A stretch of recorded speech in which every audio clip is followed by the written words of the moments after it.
So as we've said a number of times tonight, Israel has just turned 77. You've been listening. Good job.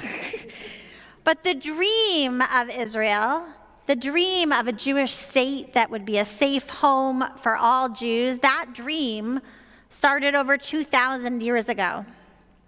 And there was one man, more recently than 2,000 years ago, who dreamed a lot about a Jewish state, and his name was Theodor Herzl. He wrote books about it. He met with leaders from all over the world. He organized meetings of Jewish leaders.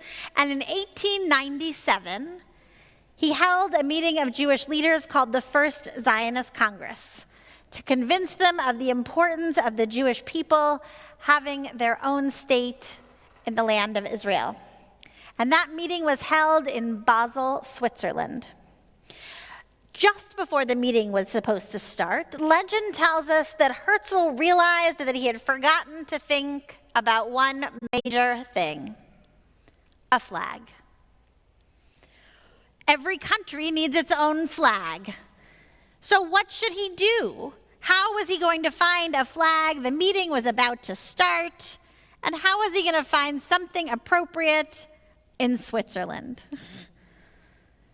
So, according to legend, he turns to his friend, David Wolfson, and asks him to find a flag. So Wolfson runs out, and he's going up and down the streets of Basel trying to come up with something. What color should it be? What symbol should be on it? How was he going to come up with something in time? Here is where I take a little license with what happened. I'm imagining that first he saw someone, let's say, in a kilt, and thinks to himself, wouldn't a beautiful plaid make a pretty flag? But no, plaid doesn't say Jewish.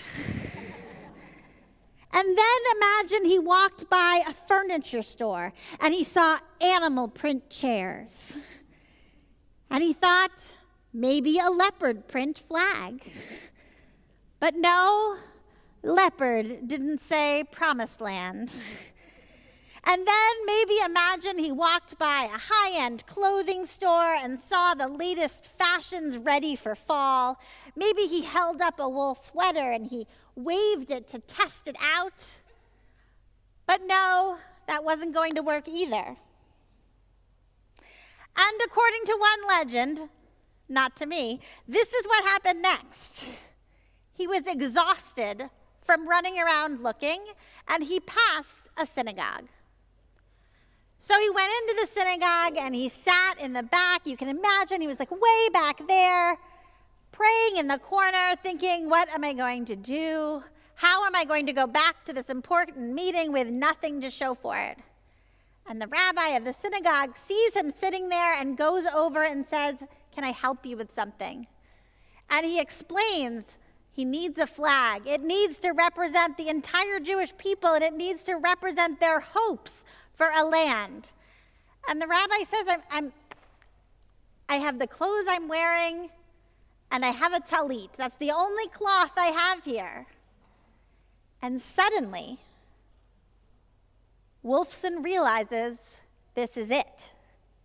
What better flag for a Jewish people than a tallit?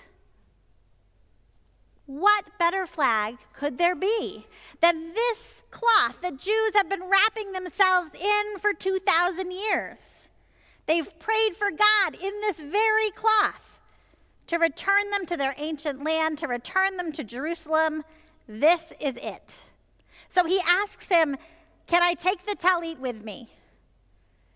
And it was similar to this one. It was white with blue stripes. And the rabbi says, you can have it. So he takes it with him. He takes off the fringes on the corner. Flags don't have fringes. He turns it this way, and then he takes out his fountain pen, and he draws a six-pointed star right in the middle.